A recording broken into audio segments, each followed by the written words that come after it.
Hello, and welcome to the Dr. Nurse Mama Show, prescribing hope for healthy families here on American Family Radio. Here's your host, Professor, Pediatric Nurse Practitioner, and Mom of Four, Dr. Jessica Peck. Well, hey there, friends, and welcome to my favorite time of the afternoon, getting to spend time with you, prescribing hope for healthy families. We've got a great show lined up for you today, but before we get to our guest, which I actually have two very special guests on today that I'm really excited about interviewing together. But before we get there, let me just remind you that since January, we have been on a journey to prescribe hope for healthy families. We have been adopting habits together for healthy families, 52 habits for healthy families. If you've missed any of them, we are on week 10. Can you believe that, by the way, that we're in week 10 of 2025? If you've missed any of them, you can go to afr.net. You can go to AFR's app. You can go to any podcast app, and you can find the Dr. Nurse Mama Coaching Minutes, 1 minute to help your family be healthier. Those building blocks, spiritual disciplines. We've been talking for the last 10 weeks about rhythms that your family needs to adopt. And it has been a great journey. Thank you so much to everyone who has joined us, all of the listeners I've heard from who are praying more with their families, who are memorizing scripture together, who are going to church together as a family, who are cultivating playlists for your home, who are practicing intentional gratitude, having a daily devotion. You've got a morning routine and a bedtime routine, and we worked on sleep hygiene. And this week, we were talking about the importance of family dinner. It is so important. I hope you were able to catch the show on Tuesday with Ryan Rush, a pastor who wrote a book just about that, and we'll be talking about that tomorrow on Ask Dr. Nurse Mama Friday. I'll be answering questions about family dinner and how it impacts not only your physical health, but your mental health, your social health, your spiritual health. And I'll be talking about some other current events and things that have been going on. I've got a lot of questions this week, and I'm going to get to as many of them as I can. But for today, I am the one who gets to ask the questions, and I'm so grateful for that. We have got none other than Walker and Wesley Wildmon. Now, both of them are vice presidents at American Family Association. Both of them are sons of Tim Wildman and grandsons of Don Wildman, the founder of the American Family Association. We're talking about the movie about Don's life. It's Culture Warrior, Don Wildman, and the Battle for Decency. You can see this movie for free. Just go to culturewarrior.movie. That's culturewarrior.movie, and you can see the remarkable story of a minister who just didn't like what he saw on TV, called his congregation to action, and the rest was history. On Monday, we were able to interview M.D. Perkins, the director of that film, and he talked about his journey from Indiana Jones to American Family Association and had such great insight. But today, I'm just delighted and honored to bring to you, I know, two figures who are very well loved in the American Family Association family. Walker and Wesley, thank you so much for joining us today. I am very grateful. Hey, very welcome. Well, thank you for having us. And you know what? That's the first time Walker looked at me to go first. I appreciate that, Yeah, Walker. you know, I figured I would respect my elders, and you've got a couple of years on me. So I'll let Wesley speak first. But yeah, Jessica, Dr. Peck, glad to be with you. Well, you know, I asked before we went on air if you two were going to behave, and you said yes, and that was a little disappointing to me. So I hope that we'll have a little fun here today. I did say this. I said we will keep it professional, but just make sure the mics are off during the break because, you know. Okay. Who knows what's going to be said. Who knows? That brother rivalry, I know it. You know, I've got two boys at home, and I know y'all have boys too. There's a lot of boys in the Wildman family, and I love that kind of, I love that kind of rivalry. I think there is an unfair advantage here, though, Yes. because every time Dr. Peck and Stephanie come into Tupelo, you're on their show. That's So true. there's something going on there that I'm not a part of.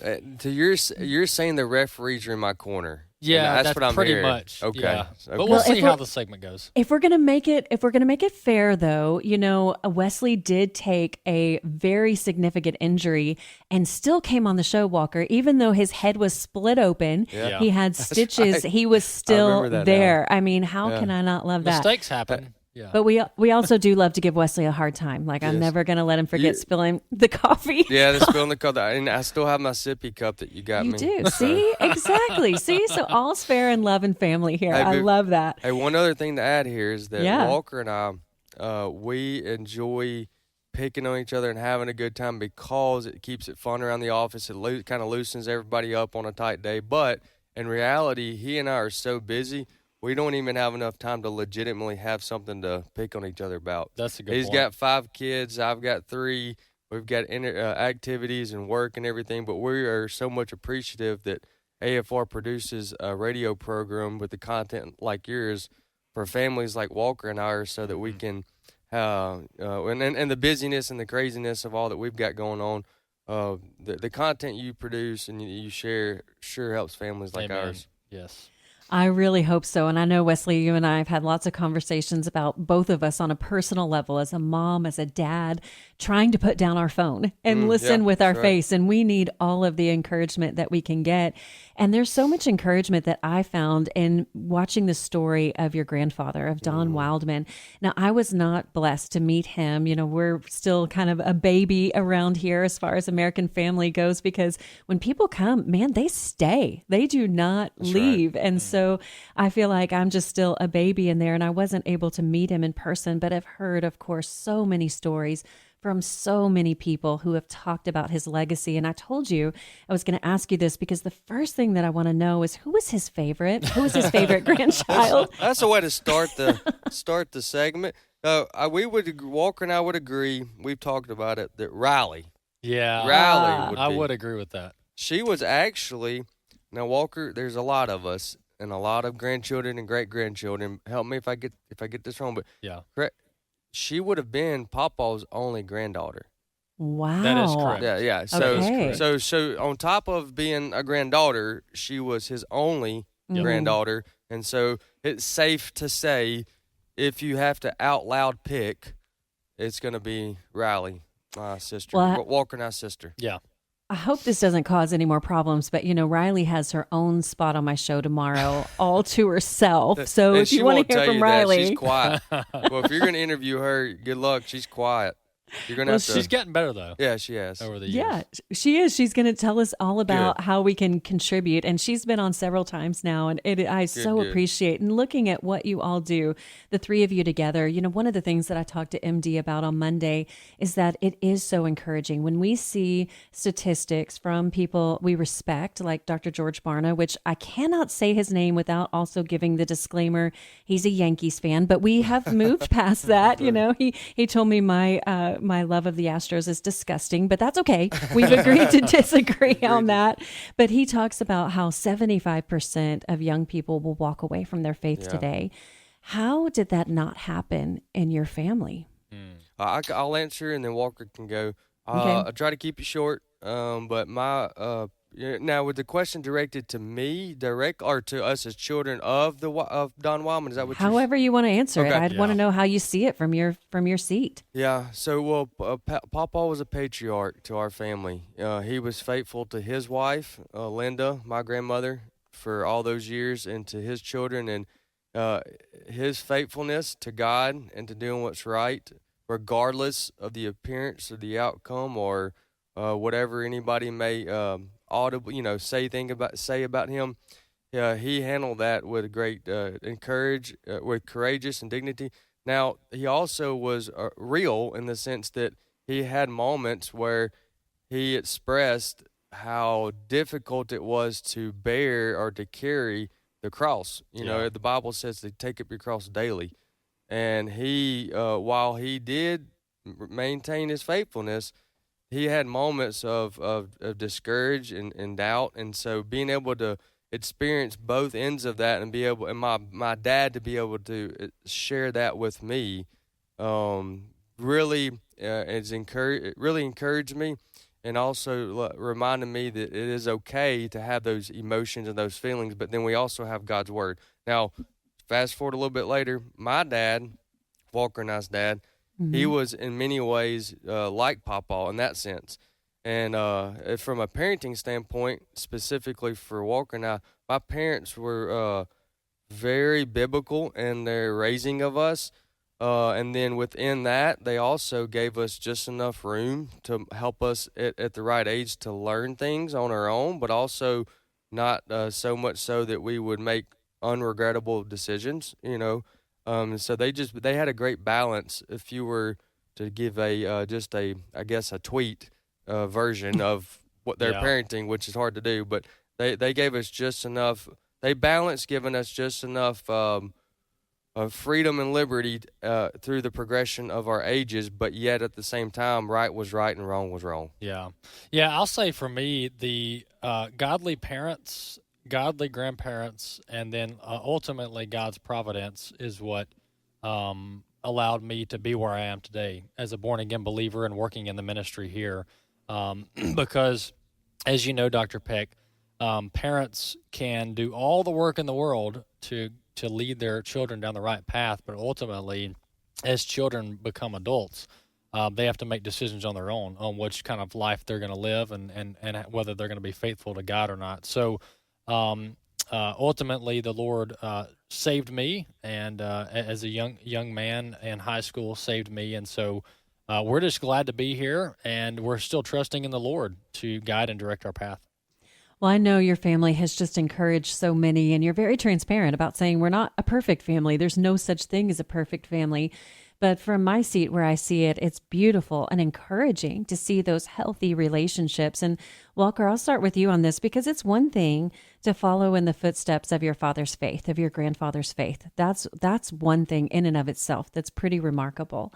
It is a completely different ball game, no pun intended there, referencing our previous talk on that, but to follow in the footsteps of their ministry. Mm-hmm. How did you, I would like to know from both of you, Walker, you can start. How did you come to follow in the footsteps of their ministry?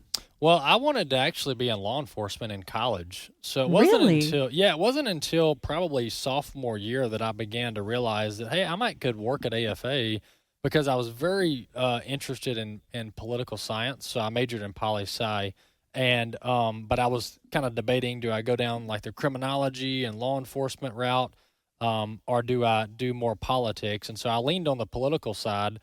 So it wasn't until probably my sophomore year of college that I was really committed to, hey, this career and my interest could work at AFA. So that's when I made that decision. And of course, I graduated. The stipulation from Dad was always, if you want to work in the family ministry, you have to first graduate college. So there's no skipping out on the education.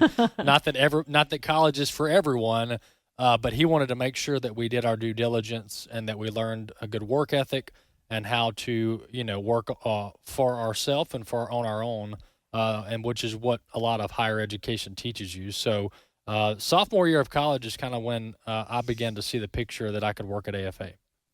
Well, that's so interesting to me, Walker. I want to know, how did that conversation go with your dad when you went to him and told him, hey, I want to work here? Because it sounds like you didn't have any preset pressures on you, that you didn't feel obligated, that it was open-ended. What was that conversation like? Well, that's what Wes and I and Riley and others appreciate, is there was no expectation that, hey, you will work at AFA. Although the pressure, you got to think the pressure was probably there as far as my dad's thinking, as far as, hey, who's going to continue the family ministry? Who's going to continue the legacy? That's probably always a thought in someone's mind because as a leader. It had to have been because he never assumed we were. Yeah, that's right. So you had to figure, but yeah, that conversation was pretty casual, actually. Really? Yeah, it was, because we just talked about, when you're in college, you have to figure out what degree you're going to go down. And a lot of people change their degree 4 times. And they even get to their junior year and change their degree. So, but yeah, it was very casual, no pressure involved. And Wes and I have been here over 10 years. He's been here closer to probably 12 or 13. But we're leading the ministry along with our dad as president, and we have other vice presidents as well. But God's just blessed it. That's the basic summation of where we are today. Well, Walker, you just used my favorite 2 words together in the history of ever, but God has blessed it. And Wesley, don't think you're off the hook, because I want to know. I feel like we have a special insider access today to some of these stories. And families do want to know, how did that happen? And I think it's really important to know, no, you weren't forced into it. You're there of your own free will. I think that's so important. Listen, go to culturewarrior.movie and see the story of this remarkable family. And we will have more with Walker Wildman and Wesley Wildman when we come back. You won't want to miss it. I'll see you on the other side of this break.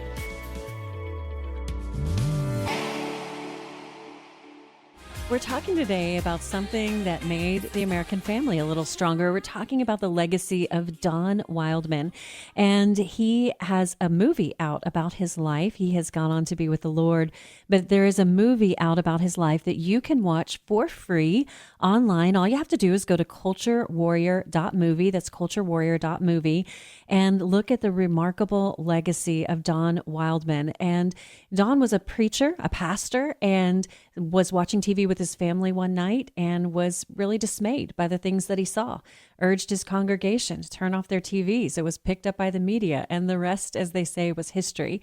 We interviewed the filmmaker, M.D. Perkins, on Monday. Great interview, great insight into looking at curating the memory of the life of this man, the legacy of this man.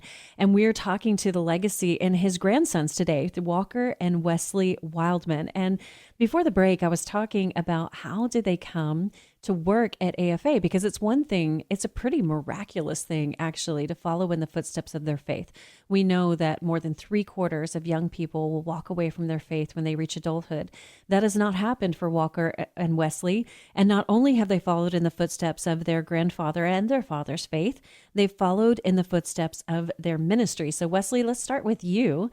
How did you come to work at AFA? Sure, I'd love to answer that. Before I do, let me say for those that are listening, please, please, please, if you have not seen the movie, you will not be disappointed with the quality and the engagement that the movie presents. So go check out culturewarrior.movie. It's very engaging. It's from a film standpoint, as far as audio and graphics and entertainment, it's got to be one of the best ones American Family Studios has produced. Each time they do one, they get better and better, and you can expect nothing less with this one. Now, to answer your question, my senior year in college, my last year in college, which I worked really hard, I got through with a 4-year degree in 5.5 years. So now I do need to take personal responsibility for a half a semester, but I will blame my counselor, who's supposed to help with my scheduling, for the other one. But nonetheless, together, her failures and mine, we got it done in 5.5 years. Now, toward the end of my, or the last semester, or last half of semester, I began getting the realization, like, hey, this is coming to an end. I need to consider what I'm going to do for a job. So that just goes to tell you that I didn't assume I was coming to AFA. My parents didn't assume I was coming to AFA. Now, with that said, I want to emphasize that I always appreciated the work that AFA did, and I always wanted to have a part in it. Now, I didn't know what that looked like, whether that was some volunteer work or maybe that was, answering phones in a share-a-thon. To what degree, I was unsure, but I had always wanted to see the ministry thrive and do well. So I began praying. I laid out the options before the Lord and said, I felt like I was a gifted coach. Then I also enjoyed teaching the Bible, so being a pastor involved in ministry in that sense was on the table. I love working outside, so landscape architecture. And then, of course, the fourth one was work at AFA. So I laid them out before the Lord, began praying, and over a 6-month span, the Lord began to answer my prayer requests by removing one at a time off the table as far as where He would want me to begin my work. And then what was left was working at AFA. So He answered the question and said, this was years ago, that I would have the opportunity to coach my kids. I believe He shared that with me over 12 years ago. And for the last 4 years, I've had the opportunity to coach my son. So that came true 6 years later.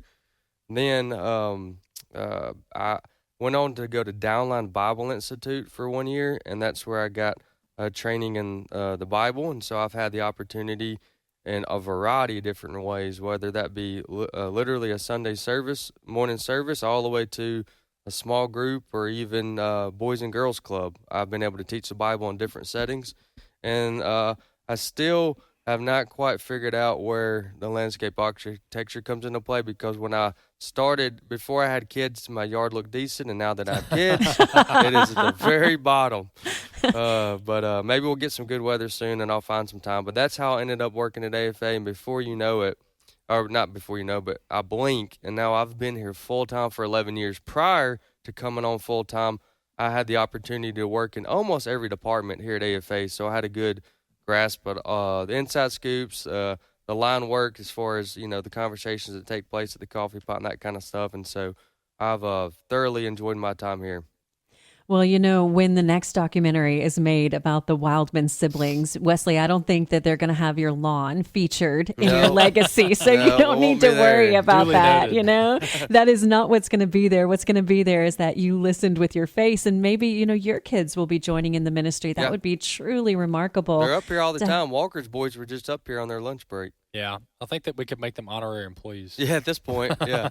I'm sure they Legos in my could. office. I'm sure they're probably like really excellent spokespeople, that they know exactly what to say and when to say it. And, that's one of the things that really struck me in watching the documentary about your papa, about your grandfather, Don Wildman, and looking at the courage that he had, because what he did was not easy. He was ridiculed. He was sued. He was, belittled. He was bullied. He was, just put in any scary thing that's there.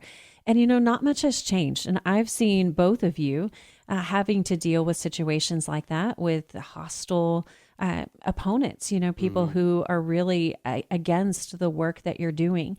How do you draw from the courage of your grandfather and your father to have courage to do the work that it takes to do what you're doing today? Because it's not easy. Well, you everybody that comes to work at AFA soon realizes that how the media and the people who don't agree with our work, how they describe AFA and how they characterize AFA and my grandfather Don Wildman is completely different than the actual AFA. Anybody who broaches the door of our building or interacts with AFA or listens to AFR understands that my grandfather started the ministry because he had, number one, a love for God, number two, a love for family, and number three, a love for country. And he wanted to see Christianity not just preserved in America, but thriving in America.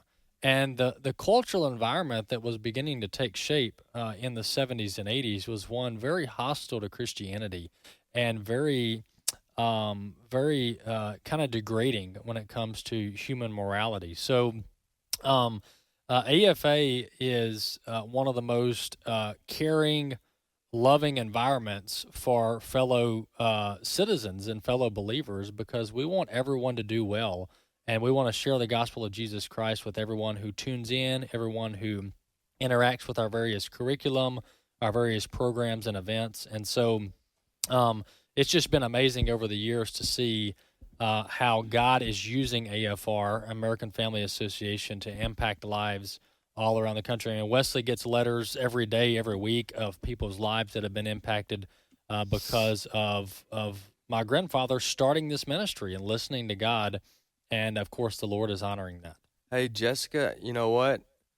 I actually had the opportunity before my pawpaw passed away, and I can't remember the exact timeline. It was several years, but it felt like it was the day before he passed away. But several years before he passed away, I had the opportunity to ask my pawpaw the very question you just asked us. Really? Mm-hmm. Yep. And What did he say? I remember vividly what he said, and it was, again, he spoke in it was plain speak, and it was most of the time very short, and on to the next thing. He never mixed words, never had, a paragraph for a no or for a paragraph for a yes. And so he said it this way. He said, well, Wesley, when people talk ugly or mean or whatever, I'm paraphrasing here, he said, I ask myself and the Lord, is their criticism fair, regardless of what side they're on? regardless of how, what their approach is. He said, I ask myself and the Lord, is their criticism fair?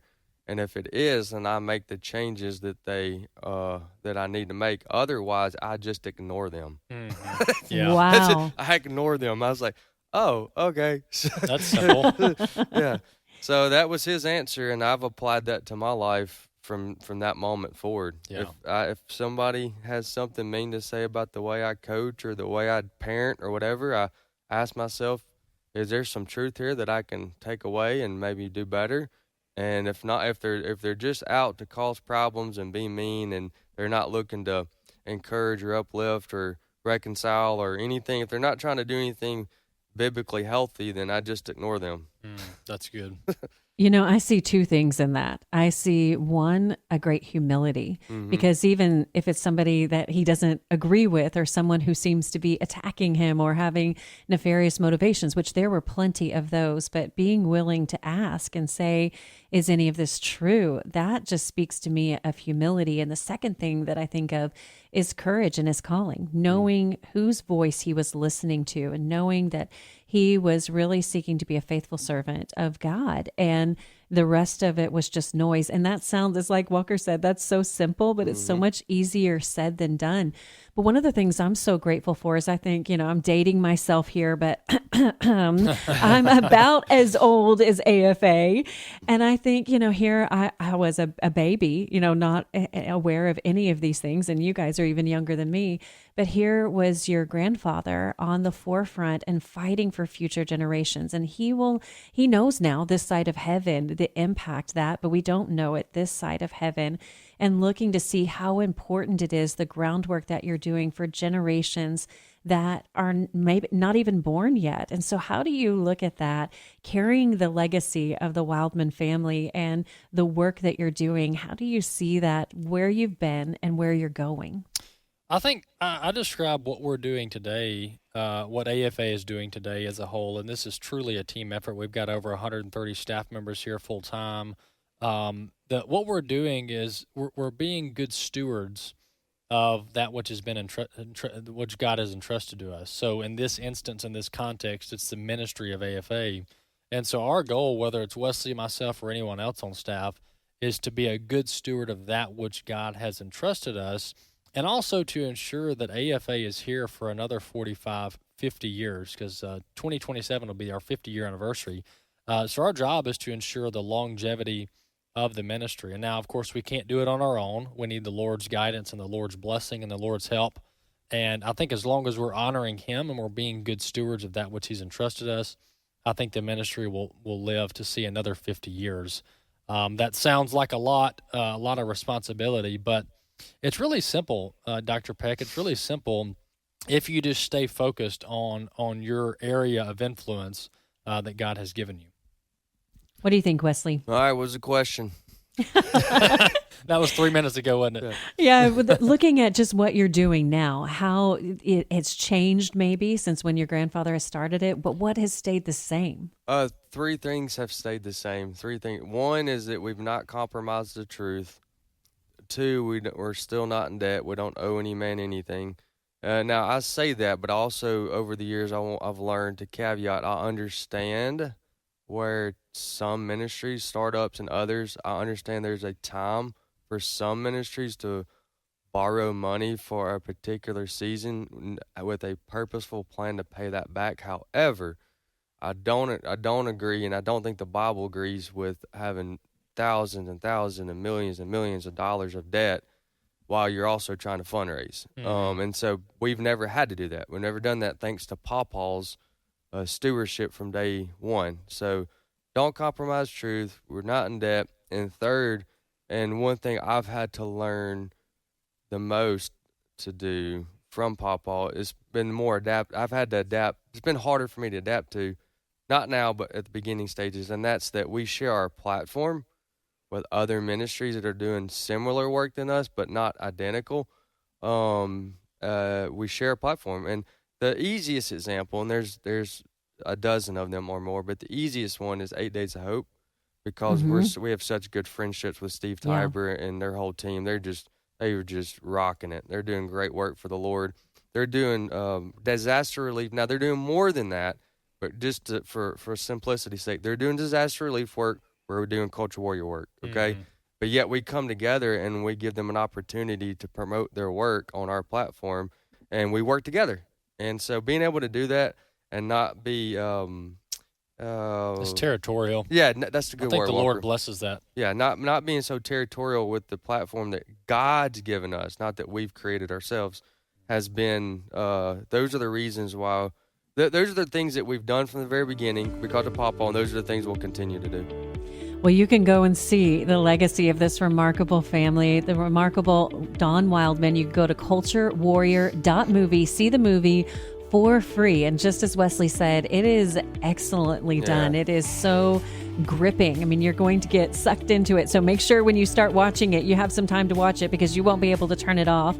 And when we come back, guys, I want to talk about the fact that it's not just about the Wildman family, it's about the American family and what you're doing as a family at AFA and the greater family in the United States and around the world. And I also want to know about your personal experience seeing this documentary for the first time. What was that like? We'll have more from Walker and Wesley Wildman when we come back.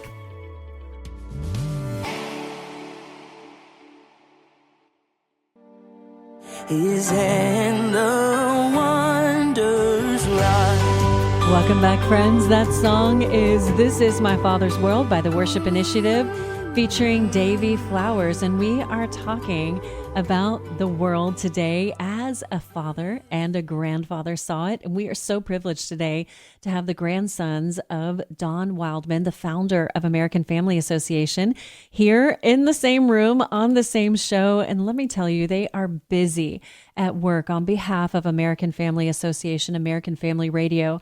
Having been relatively new to AFR myself, I can tell you they lead with a servant's heart. And, you know, before the break, Wesley and Walker, we were talking about how we're focusing, of course, this documentary about your grandfather's life, which people can see for free at culturewarrior.movie. It's called Culture Warrior, Don Wildman and the Battle for Decency. And we're talking about the Wildman family, but it's so much bigger than that. The family at American Family Association, you really take that to heart. There are a lot of families that work there at AFA. So let's talk about the AFA family first. Walker, do you want to talk to that? Yeah, well, as I mentioned earlier, we've got 130 plus staff members, and we actually employ a lot of husband and wives, a lot of spouses, which is great. We also offer marriage counseling. If needed. Hopefully it's not needed. I'm kidding. That was a joke because it's the opposite. Yeah. So we have a great family-friendly atmosphere. We love when people bring their kids in the office, and the morale here, and I'm not just speaking this because I'm in leadership, but the morale here is truly encouraging to see. So I think it's a good example of how a work atmosphere can be enjoyable. It can be not only productive and everybody gets their work done, but they do so with a good attitude and a good morale. And we try our best to take care of our employees as a ministry. So, but all of this was set in place by our grandfather, Don Wildman. That's who we're talking about today. And I want to encourage folks, if you want the full story on Don Wildman, culturewarrior.movie is where to watch the full film. And you're getting kind of bits and pieces and a little bit behind the scenes here today. But the documentary, Dr. Peck, was just done so well by MD Perkins. And it's free. That's a good point.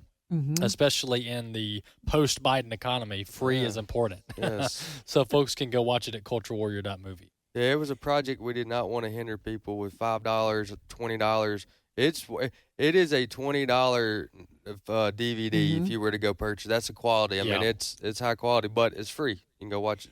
You just gave me so much life, Wesley, by saying DVD. It made me feel like I'm maybe not that much older than you, that you have a DVD. Right. We thought about doing a VHS, Dr. Peck. Hey, I know VHS. I definitely know VHS. Well, tell me about your experience in watching this movie, because, of course, you knew this project was ongoing. You contributed to it. What was it like for each of you to sit down and watch it? Because like I said, and like you just said, Walker, this movie it's got so much drama in it. And it's really incredible what he was able to do. The odds that were stacked against him and the difference that he was able to make in the culture. And we talked so much on Monday about him being ahead of his time, seeing these threats that were coming in an avalanche and being able to set an example for us and how to be a faithful servant. What was it like for you, for each of you, when you sat down and watched it, the whole thing from beginning to end for the first time? Well, I was, I don't know, I guess about halfway through, it was like, I cannot believe that is my papa doing all that. Really? Yeah, just really, the impact that he had on culture, on the church, and the American family was just hard to believe God would entrust any one man for that with that much platform and responsibility. But yet at the same time, apparently he picked the right one because Papa handled all that God gave him exceptionally well. He was above reproach in all that he did. So that was one of my first thoughts. I remember thinking that, like, wow, that's my papa, like we're related. Then also too inspired that someone of his humility was able to be used in that way, and don't ever know if doubt I'll ever have that type of impact on like he had, but I inspired to want to do the things that would at least give me the opportunity, because there's an old saying that says, hard work doesn't guarantee success, but you can't have success without hard work. And so I would say Papa is, a lot of the stuff no one of us is guaranteed to have the impact in the same way that Papa did, but you can't have any impact if you don't first also be faithful. Yeah. And so that's one thing that I was reminded of as I was watching the film. I actually learned new things about my grandfather in the documentary. Now, that was my next question. I did as well. It wasn't a ton of things, and none of it was really groundbreaking, but there was just some intricate details about the early days of the ministry and some of his connections. Yeah, some of the connections, a couple of the boycotts, I wasn't as familiar with, and some of the meetings that he led and the coalition efforts.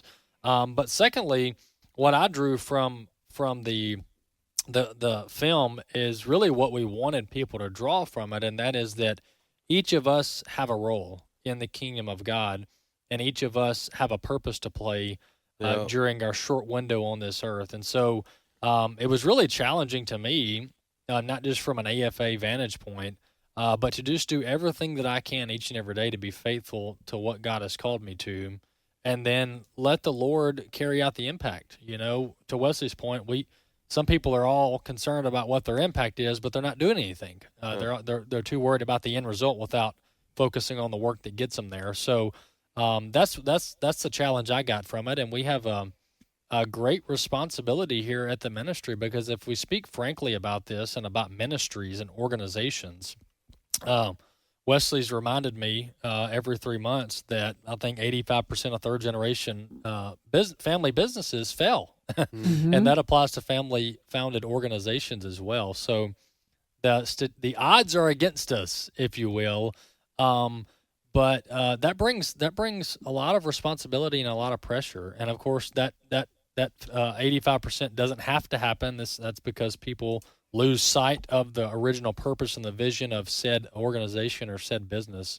But Wesley and I and the entire team here at AFA, we are more committed today than we've ever been on carrying on the legacy of our grandfather, Don Wildman, and ensuring that this ministry is here to impact generations to come.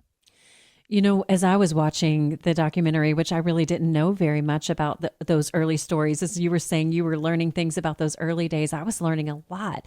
And to me, there was an unsung hero also in this story, and that was your grandmother. And she was interviewed, of course, for the documentary and just spoke so well of her husband. And I thought of what she must have given, the fears that she must have had for his life, for their finances, for your safety, for all of those things. What do you see as her role in all of this?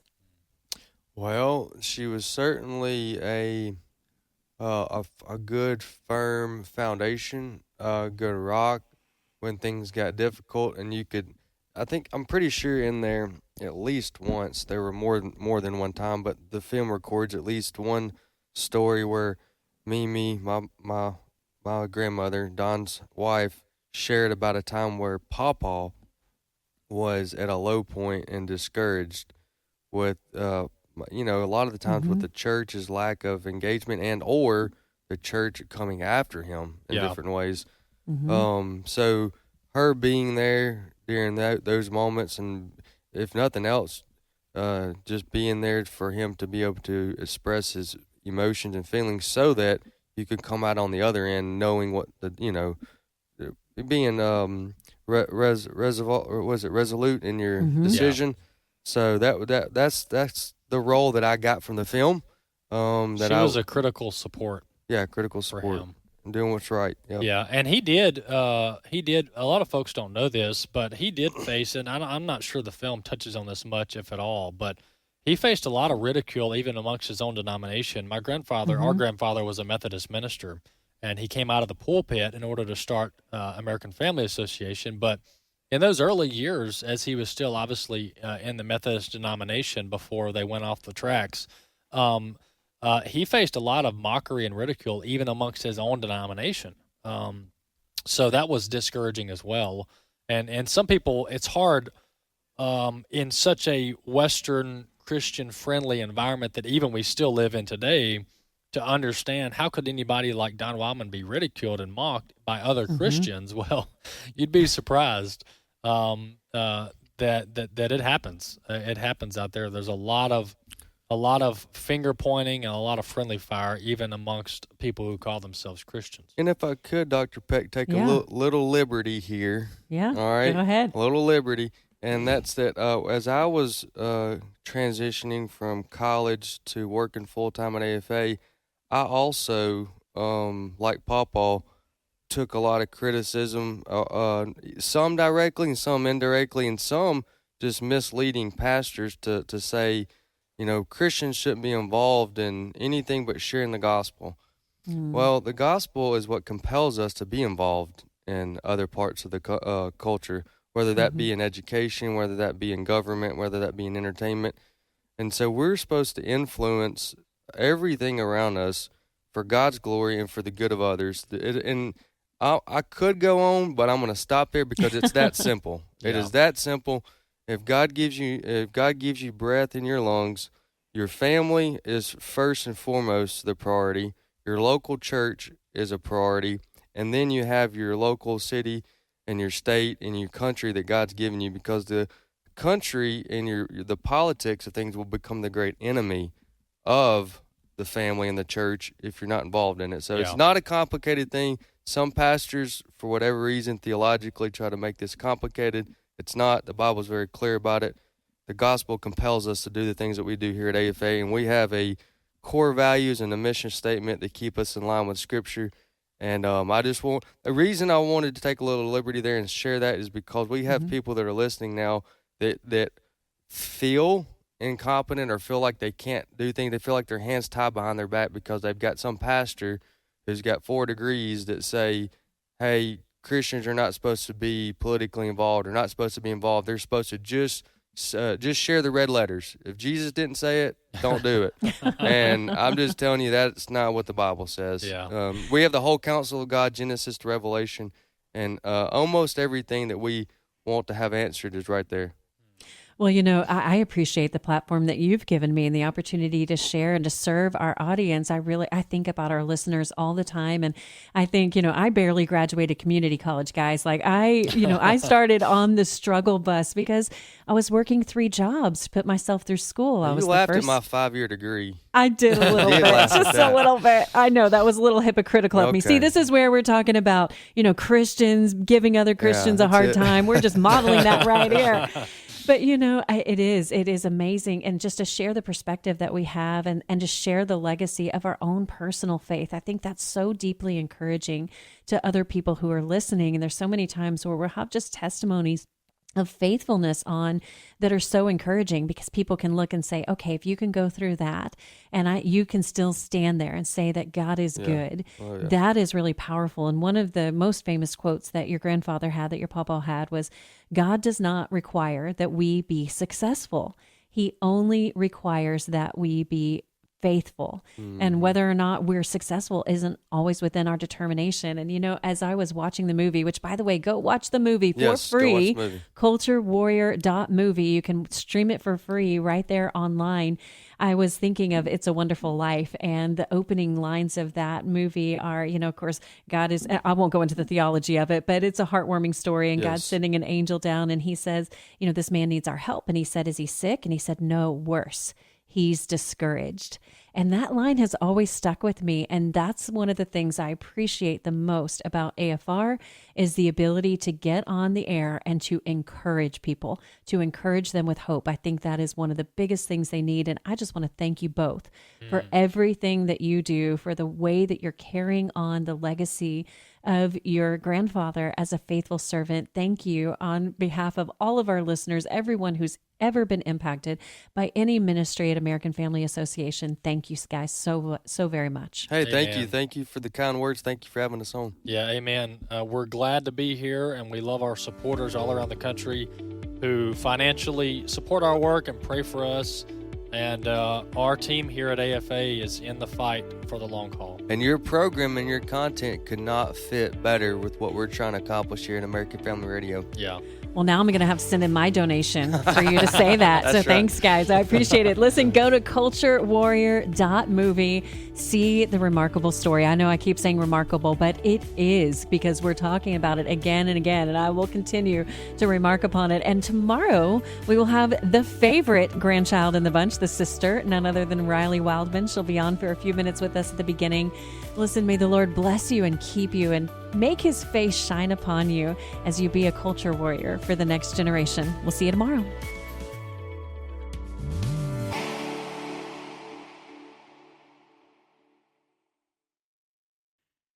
The views and opinions expressed in this broadcast may not necessarily reflect those of the American Family Association or American